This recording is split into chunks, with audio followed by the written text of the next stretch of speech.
로마서 9장부터 11장까지의 내용은 유대인의 구원에 대한 말씀입니다. 유대인의 구원을 바울 사도보다 명쾌하게 정의한 사람은 없습니다. 바울 사도의 명쾌한 정의가 없었다면 유대인의 구원은 기독교 신학의 영원한 수수께끼로 남았을 것입니다. 오늘은 바울 사도의 근심과 고통이라는 제목으로 말씀을 강론하겠습니다. 성경 로마서 9장 1절에서 5절 말씀입니다. 첫째, 바울 사도는 자기 민족의 구원을 위해 근심하고 고통했습니다.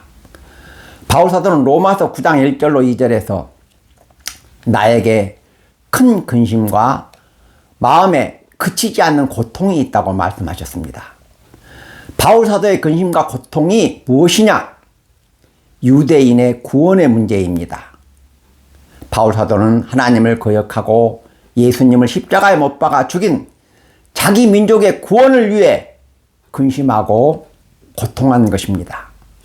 바울 사도는 3절에서도 나의 형제 곧 고륙의 친척을 위하여 내가 저주를 받아 그리스도에게서 끊어질지라도 원하는 바라고 말씀하셨습니다. 자기 민족이 용서받고 구원받을 수 있다면 바울은 저주를 받고 버림을 받아도 좋다고 말씀하신 것입니다. 자기 민족의 구원을 위한 바울 사도의 열정이 얼마나 뜨겁고 간절합니까?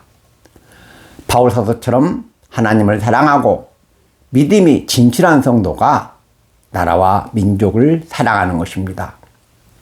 모세도 자기 민족을 사랑했습니다. 이스라엘 민족을 이끌고 애굽에서 나온 모세는 시내산에 올라가 40일 동안 금식하면서 하나님이 주신 율법을 받았습니다. 그러나 시내산 아래에 있던 이스라엘 민족은 모세가 돌아오지 않는다고 금으로 송아지 형상의 우상을 만들어 숭배했습니다. 하나님께서는 모세에게 애굽에서 나온 이스라엘 민족을 광야에서 다 멸하고 모세의 후손을 통해 새로운 나라를 세워주시겠다고 말씀하셨습니다. 모세의 후손으로 나라가 세워지면 모세는 새로운 이스라엘 민족의 조상이 되고 새로운 이스라엘의 건국자가 됩니다. 얼마나 영광스러운 일입니까? 그러나 모세는 하나님께서 이 민족의 죄를 용서해 주시지 않으면 주께서 기록하신 생명책에서 내 이름을 지워달라고 말했습니다. 하나님께서 이 민족의 죄를 용서하시지 않으면 모세도 자기 민족과 함께 가겠다고, 자기 민족과 함께 멸망을 받겠다고 한 것입니다. 그리스도인은 모세와 바울 사도처럼 나라와 민족을 사랑하고 나라와 민족을 위해 기도해야 합니다.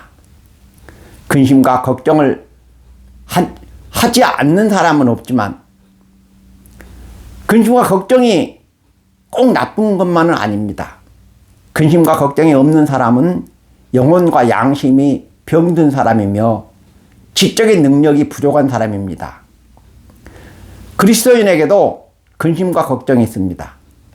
그리스도인은 어떤 문제로 근심하고 걱정해야 할까요? 모세와 바울 사도처럼 나라와 민족을 위해서 근심하고 걱정해야 합니다.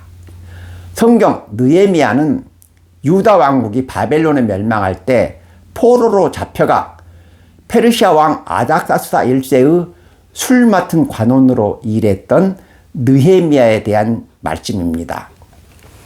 느헤미야는 선지자도 아니고 왕족도 아니고 종교 지도자도 아니지만 나라와 민족을 뜨겁게 사랑했던 애국자였습니다.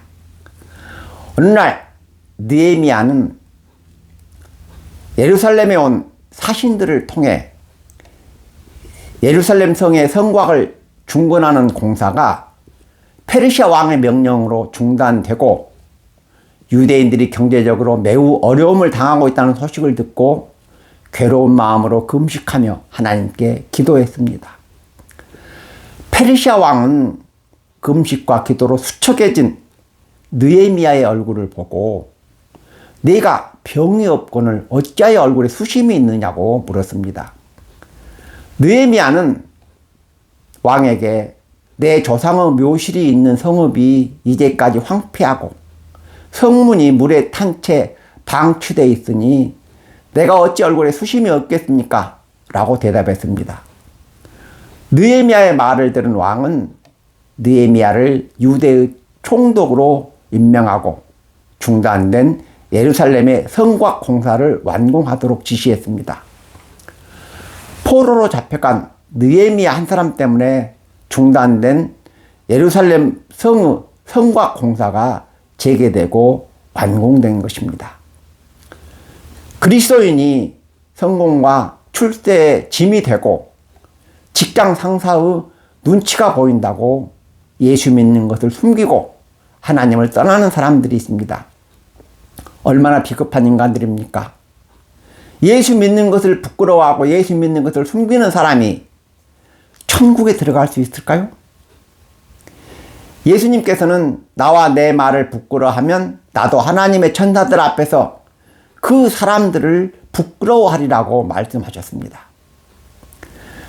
그리스도인은 사장이 되고 대통령이 되고 높은 자리에 오를수록 더욱 하나님을 진실하게 잘 섬겨야 합니다. 배고프고 어려울 때는 하나님을 믿고 의지하던 사람이 어려운 고비를 넘기면 등을 돌리고 하나님을 떠납니다. 얼마나 배은망덕합니까? 총독 느헤미야를 보세요. 느헤미야가 자신이 믿는 하나님을 숨기고 자신의 신앙을 숨겨서 총독이 되고 예루살렘 성벽 공사를 완공했습니까?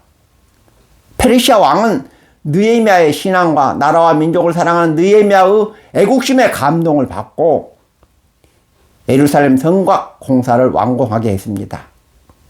비겁하고 믿음이 없기 때문에 하나님과 세상의 양다리를 걸치고 오락가락하는 것입니다.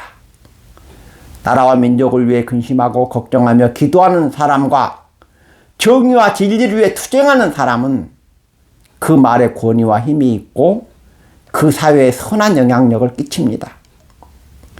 그리스도인은 모세와 바울 사도와 느헤미야처럼 나라와 민족을 위해서 근심하고 하나님과 한국교회를 위해서 기도하며 자유와 정의와 진리의 문제로 근심하고 걱정하는 사람이 되어야 합니다. 지금 우리나라가 얼마나 위태합니까? 우리나라의 자유와 민주주의를 지키기 위해 그동안 얼마나 많은 사람이 죽고 얼마나 많은 사람이 피를 흘렸습니까? 그런데 역사가 주는 교훈과 경고를 망각하고 군사 독재와 독재자들을 찬양하는 사람들이 있습니다. 나라와 민족을 위한다고 불의와 불법을 행한 자들을 지지하고 쿠데타와 계엄과 독재를 찬양하는 친일 반민주 세력은 이번 기회를 통해 깨끗하게 정리가 되기를 원합니다. 그리고 우리나라와 우리 민족의 앞날을 위해 이슬람 세력의 침투를 막아야 하고 중국 공산당의 선전의 세뇌가 된 야만적인 중국인의 침투도 막아야 합니다. 또 국제화와 세계화의 논리로 우리 국민이 역차별을 받지 않도록 두 눈 부릅뜨고 감시하고 지켜봐야 합니다. 그리스도인은 나라와 민족을 위해 기도해야 합니다. 형식적인 기도가 아니라 목숨을 걸고 기도해야 합니다. 국가적으로 이렇게 혼란스럽고 불안한데 편안하게 밥을 먹고 편안하게 잠을 잘 수 있습니까? 계엄을 선포한 세력이 하루빨리 엄중한 법의 심판을 받고 나라가 정치 경제적으로 속히 안정될 수 있도록 가슴이 저리도록 간절히 기도해야 합니다. 유대인의 탈무드에는 민족이란 그 민족의 신이 소멸됐을 때에만 멸망의 길에 이른다. 그리고 도덕적으로 보다 높은 것을 지향하는 노력이 소멸됐을 때 민족은 멸망에 이른다고 말하고 있습니다. 우리 민족이 하나님을 떠나면 우리 민족은 멸망하고 소멸합니다.